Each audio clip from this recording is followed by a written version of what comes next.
The Galactic Council chamber was designed to intimidate. Its ceiling rose in layered spirals of crystal and gravity-warped alloy, each tier occupied by a different species, each seat scaled to the biology of its occupant. The air shimmered with overlapping atmospheres, chlorine-sweet, metallic, humid, kept in precarious balance by ancient machines humming beneath the floor. This was where empires were sanctioned, where wars were legalized, where species disappeared with paperwork instead of fire. Ambassador Elias Vorn sat alone at the human delegations table. No banners marked his presence. No honor guard flanked him. Just a modest chair, a slate-gray uniform, and a datapad resting between his hands. He looked, to most observers, like a man who had wandered into a storm wearing office shoes. High Arbiter Kael'Rath enjoyed that image. The Dravik leader rose from his throne, talons clicking against obsidian. His species had evolved as apex predators on a high-gravity world, and they never let anyone forget it. Scars lined his scaled neck, ceremonial, not earned. When he spoke, the chamber amplified his voice until it seemed to come from the walls themselves. The agenda is simple, Kael'Rath announced. Humanity has restricted access to strategic systems within its claimed territory. This violates Council transparency statutes. A ripple of agreement passed through the chamber. Light pulsed from bioluminescent delegates. Mandibles snapped in approval. Elias did not look up. Kael'Rath's eyes narrowed. Ambassador Vorn, he said, savoring the pause, do you dispute the charge? Elias finished scrolling, then set the datapad down with care. He rose, not quickly, not slowly. Just enough to be noticed. No, he said. The single word landed harder than a rebuttal. Murmurs spread. Several delegates leaned toward one another, confused. Kael'Rath tilted his head, amused. Then you admit non-compliance. I acknowledge it, Elias replied. Dispute implies misunderstanding. That earned a low chuckle from the Arbiter. Bold for a species without a standing fleet. Elias smiled faintly. We have fleets. We simply don't stand them where everyone can see. The remark passed without immediate reaction. Most took it as deflection. A few, older species with longer memories, took note. Kael'Rath spread his arms. The Council has tolerated humanity's discretion for 3 decades. You expand quietly. You avoid alliances. You offer trade but no cultural exchange. And now you seal portions of your system entirely. He leaned forward. Predators hide when they are weak. Elias met his gaze for the first time. On Earth, he said, prey hides when it wants to survive. The temperature in the chamber dipped as environmental systems compensated for sudden agitation. Kael'Rath's smile thinned. Survival is irrelevant without dominance. The Council will authorize a compliance intervention. Limited force. Observation only. Observation, Elias repeated. With warships. With oversight, Kael'Rath corrected. Your world will remain intact. Your people unharmed. Provided you cooperate. Elias nodded once. And if we don't? The Arbiter's tail lashed. Then you will learn the cost of isolation. Silence followed. Not the restless kind common in the chamber, but something heavier. Elias did not argue. He did not threaten. He simply stood there, hands folded, eyes thoughtful. Finally, a delegate from the Virex Collective broke protocol. Why so quiet, human? It hissed through a translator field. Do you not fear extinction? Elias turned toward the voice. We fear it deeply, he said. That's why we prepared for it long before we reached the stars. Kael'Rath laughed outright. Prepared? You arrived with outdated drives and patched habitats. We arrived alive, Elias replied. That was the metric that mattered. The Arbiter waved a claw. Enough philosophy. The motion proceeds. Light cascaded through the chamber as votes were cast, faster than Elias had expected, but not by much. The result appeared above them in clean, unforgiving symbols. Compliance intervention authorized. Kael'Rath settled back into his throne, satisfied. You have 1 cycle to grant access, Ambassador. Use it well. Elias inclined his head. We will. As he gathered his datapad, a junior observer from the Telari, small, furred, with eyes too large for its skull, scurried closer. Ambassador, it whispered, forgive the intrusion. You seem unconcerned. Elias paused, considering the creature. Tell me, he said, how many extinction events has your species survived? The Telari hesitated. 1. Long ago. Elias nodded. We stopped counting at 12. He turned and walked toward the exit, footsteps echoing softly against the vastness of the chamber. Behind him, High Arbiter Kael'Rath watched the human leave. For the first time in decades, a thought crept uninvited into his mind. The human had not looked defeated. He had looked patient. The invasion fleet entered the Sol system without resistance. That fact alone unsettled the observers. Dravik warships cut through the heliopause in disciplined formation, hulls bristling with weapons meant to announce supremacy. Council monitors watched from distant relay buoys as human traffic lanes remained open. Cargo haulers continued their slow arcs between orbital habitats. Civilian comms flowed unencrypted, filled with banal chatter. No evacuation. No mobilization. No panic. Admiral Threx, commanding the intervention force, flexed his talons against the armrest. They haven't even shut down their markets, he growled. Either they're incompetent, or they're pretending. Proceed as authorized, came Kael'Rath's voice across the channel. Their denial will collapse once we reach Earth orbit. The fleet advanced. As they crossed Mars orbit, the first anomaly registered. A scout drone failed to report. No explosion. No debris. One moment it existed, the next, its signal unraveled into static. Engineers blamed a calibration fault. A replacement probe launched and vanished the same way. Admiral Threx frowned. Increase sensor resolution. The data returned wrong. Distances disagreed with visual feeds. Timestamps arrived out of sequence. A frigate's shadow bent at an angle that made no geometric sense. The navigators recalculated, then recalculated again. Helm, Threx snapped, confirm our vector. The answer came after a pause that stretched too long. Confirmed. I think. Before Threx could respond, every display aboard the flagship flickered. Then stabilized. Earth hung ahead, blue, unguarded, serene. No defense platforms. No minefields. Just a planet that looked heartbreakingly ordinary. Council observers relaxed. False alarms, one transmitted. Primitive distortion effects from their star. Threx wasn't convinced, but orders were orders. Advance to geosynchronous range. The fleet complied. Nothing happened. No weapons fire. No challenge. Relief crept in, unwelcome but undeniable. Threx allowed himself a breath. Open a channel. Demand compliance. Before the signal transmitted, every ship in the fleet stopped. Not slowed. Not disrupted. Stopped. Thrusters fired without effect. Inertia ceased to matter. Space itself seemed to harden around the holes like clear resin. Report. Threx roared. Propulsion unresponsive. Power nominal, control absent. Sir, time readings differ between decks. Outside, stars elongated, then folded inward, as if the universe had taken a careful step back. At the Council Nexus, alarms blossomed across the observation chamber. High Arbiter Kael'Rath rose halfway from his throne. Explain. A technician stammered. The fleet is intact, Arbiter. No damage. No weapons discharge detected. Then why aren't they moving? The answer came from an unexpected source. Ambassador Elias Vorn stood at the center of the chamber, hands clasped behind his back.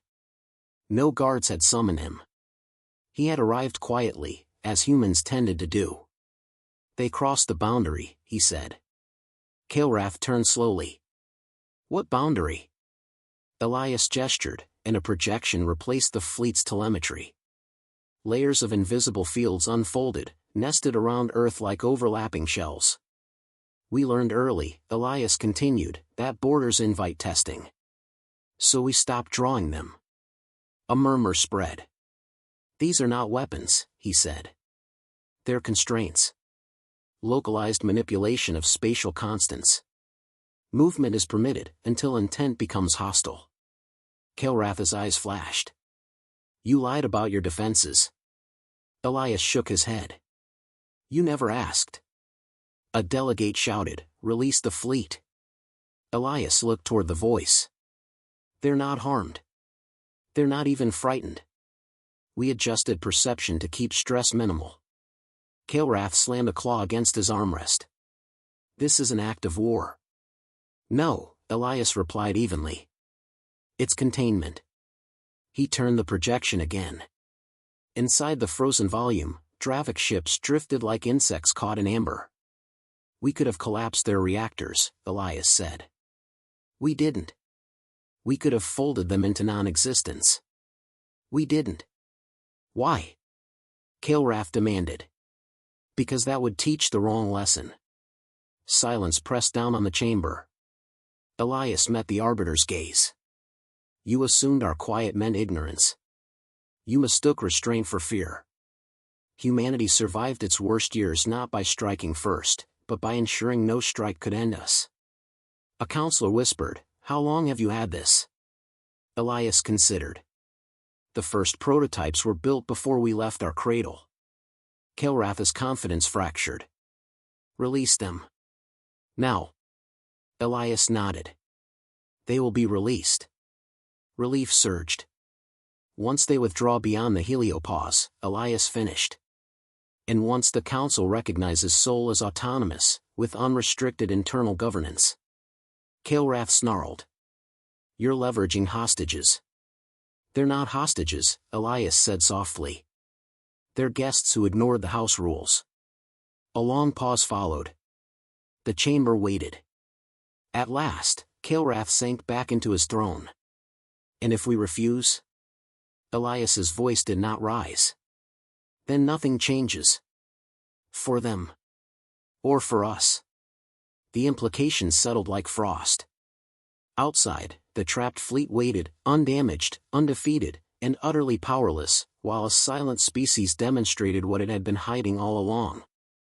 The Dravik fleet hung frozen in the orbit of Earth, caught in invisible geometries that defied physics as the Council understood it.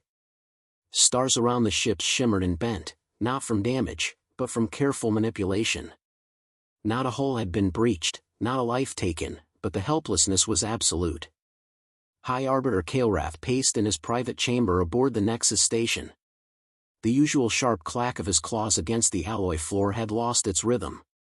Each step echoed doubt, the first he had ever felt in decades of command. Ambassador Vorn, he hissed into the secure channel, explain. Now. Elias's calm voice replied immediately, carrying the same quiet authority that had unnerved the Council from the start. I already did. The fleet is held within spatial containment fields. They are unharmed. When your personnel step outside hostile intent, they are free to leave. Kilrath bared his teeth. You assume compliance will be voluntary? No, Elias said. I assume you understand reason. The Arbiter's tail lashed. And if we resist? Then they remain immobilized indefinitely, Elias said, without a trace of anger. Your fleets are safe, but powerless. I assure you, resistance accomplishes nothing. Kilrath sank into his seat. He had underestimated humanity. Worse, he had dismissed their silence as weakness. That single miscalculation now threatened his credibility across the Council. Meanwhile, Elias Vorn turned to his aides. Prepare the message to the Council.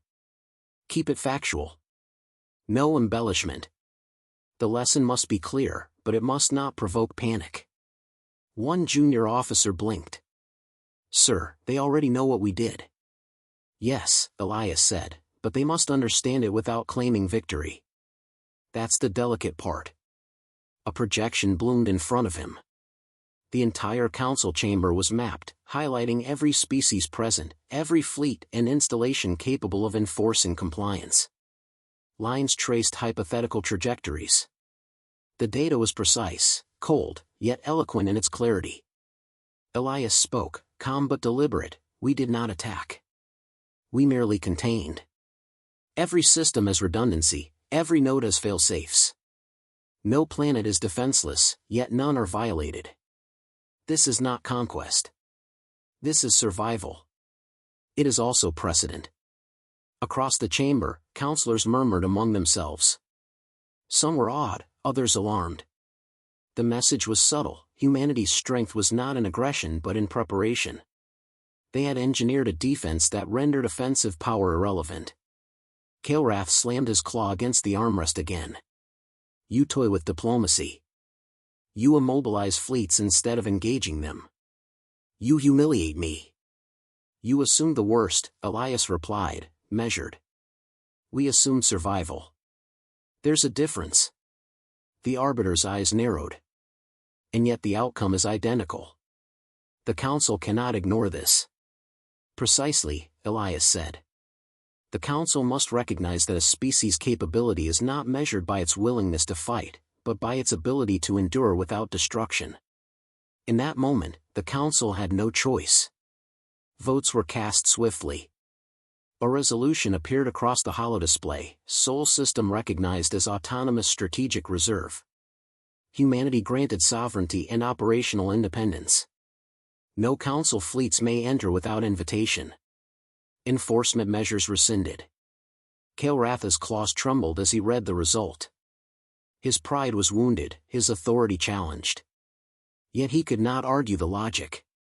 Humanity had won, not through brute force, but through calculation, patience, and restraint. Elias turned back to his team. Notify Earth Command.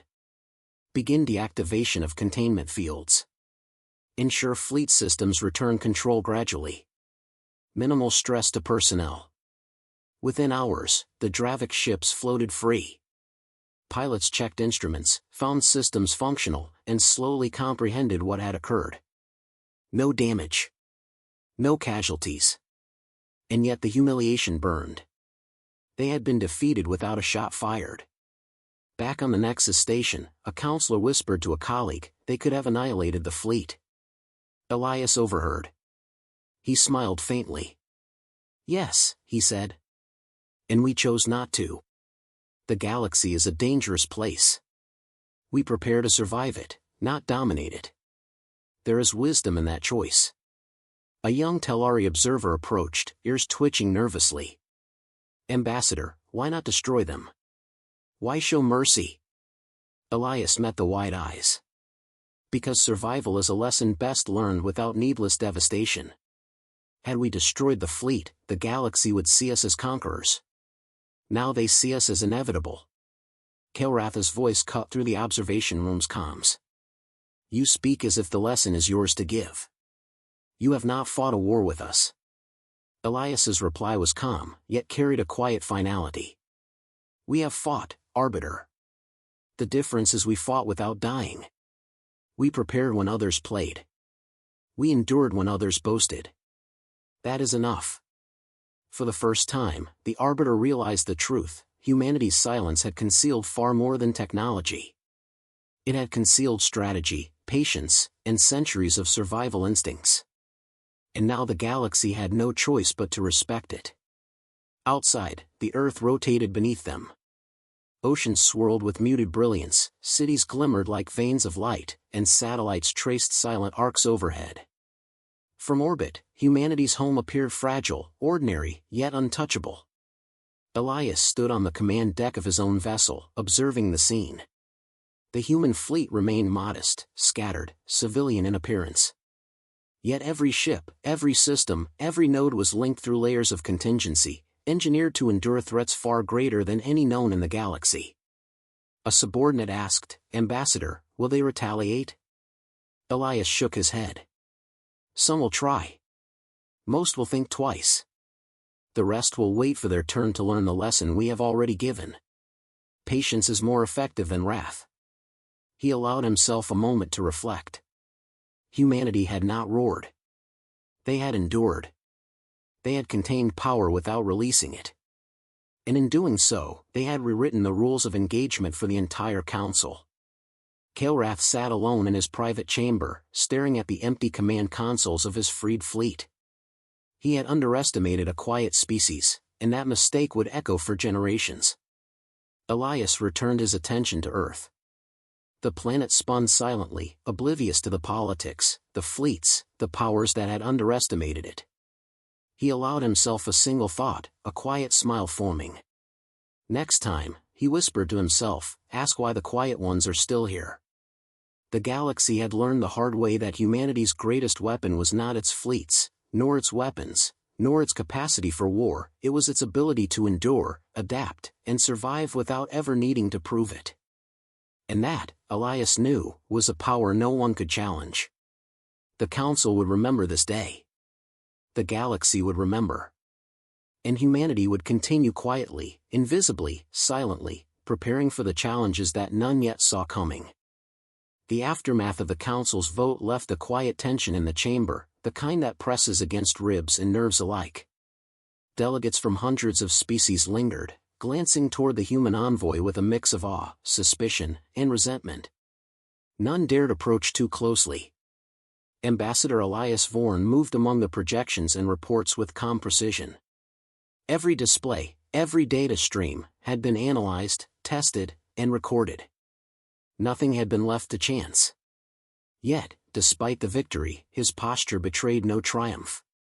The human way was never to flaunt power. It was to survive.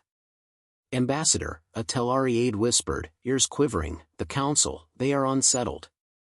Some speak of sanctions, others, of alliances against us. Elias paused. Let them speak. Words have weight only when acted upon. For now, they have learned to calculate. The room dimmed as projections shifted to the still-frozen Dravik fleet, now released and quietly withdrawing beyond the heliopause. Each ship's trajectory traced with mathematical elegance, flawless precision, avoiding collision, avoiding confrontation. It was a display of discipline that contrasted sharply with the panic of their commanders. High Arbiter Kael'Rath's presence filled the chamber even when he remained seated, claws wrapped around the armrests like shackles of frustration. His voice was low, venomous, yet controlled. You've turned the Council into spectators. You immobilize fleets without destruction, restrain without exposure. Why not destroy us when you had the chance? Elias did not flinch. Because destruction is irreversible.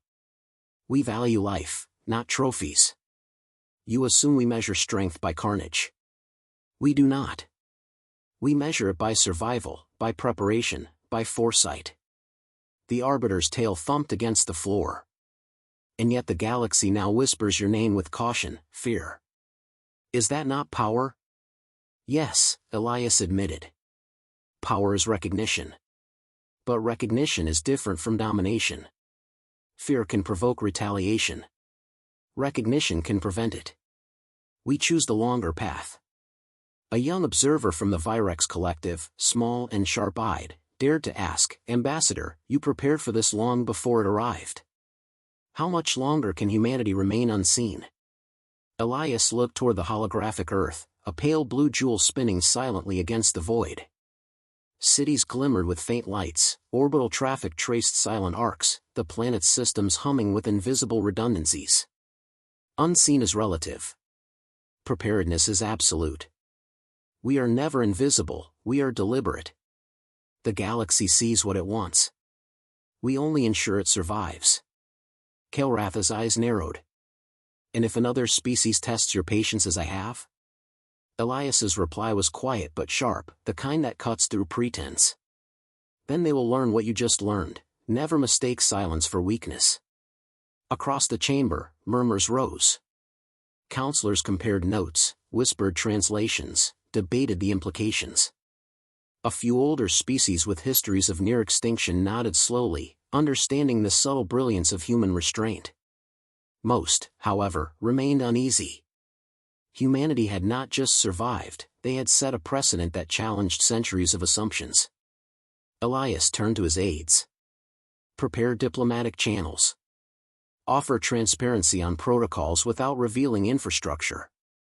Ensure all communications are factual, but limit speculation. Humanity's advantage is not secrecy, it is discipline. A junior officer tilted his head. Sir, the Dravik fleet is returning home. What now? Elias's eyes followed the holographic trajectories, calm as a placid lake. Now we observe. Now we learn. The galaxy will adapt. So will we. Our survival depends on understanding patterns, not predicting chaos. One step at a time. In the observation deck above the chamber, the Council's historians whispered among themselves. Humanity had survived countless near-disasters on their homeworld. They had faced climate collapse, AI rebellions, pandemics, and nuclear wars, all survived. Each failure had been catalogued, studied, adapted to. The Arbiter and other species could not fathom such long-term resilience because they measured success only by immediate outcomes. Kael'Raf leaned forward, claws tapping. And what of your people? Do they understand the threat you just contained? Elias's voice softened. They know survival is not always visible. They know preparation is not always celebrated. And they know that strength is often silent. That knowledge is enough. A counselor from the YLNAR Empire interjected, voice trembling slightly. Ambassador, is there no risk that humanity's patience will end? That this restraint could transform into aggression? Elias shook his head. Patience is not weakness. Aggression is not inevitable. We do not act without cause. But every system is designed to endure any attempt against it. We will survive, with minimal conflict, unless forced otherwise. That is enough for now. For the first time, Kael'Raf's posture slackened. He realized the truth: humanity had never sought conquest, never sought supremacy, yet they wielded a power the galaxy could scarcely measure. It was not fleets or weapons, it was foresight, discipline, and the ability to endure without shouting. Elias stepped closer to the central console, projecting a map of Earth and the solar system. Every orbital platform, every station, every communication node and energy conduit was visible, yet carefully coded. Any external analysis would see function, not capacity. Humans had built redundancy into every layer, fail-safes, decoys, contingencies, without ever revealing the depth. The Arbiter's voice cut through the silence again, softer now. You teach us a lesson without striking. You immobilize without harm. And yet, I feel you could destroy fleets at will. Elias's reply was quiet, deliberate, almost philosophical. We could. But destruction is rarely necessary. The galaxy has learned the power of restraint today. That is the true lesson. Counselors shifted uneasily, understanding the implication. The quiet ones, the humans, had rewritten the rules of engagement. Conflict was no longer measured by firepower alone. Strategy, patience, and invisible preparation had become the ultimate weapons. Kael'Raf fell silent, staring at the holographic map. The humiliation burned, yet the logic was undeniable. Humanity had survived without provoking death. They had demonstrated mastery not through chaos but through foresight. And the galaxy would have to respect that, whether willingly or not. Elias turned back toward Earth, voice barely above a whisper. The galaxy will remember today, not because we fought, not because we destroyed, but because we endured. And endurance is the ultimate power. Outside the chamber, in orbit, the stars shone indifferently. The Dravik fleet withdrew, humbled but intact. Earth continued its silent spin. Humanity had not announced itself. They had simply ensured that anyone who underestimated them would remember, the quiet ones were always watching, always prepared, and always, inevitably, still here. And for the first time in centuries, the Council realized that some victories did not roar. They whispered, and that whisper was enough to reshape the galaxy.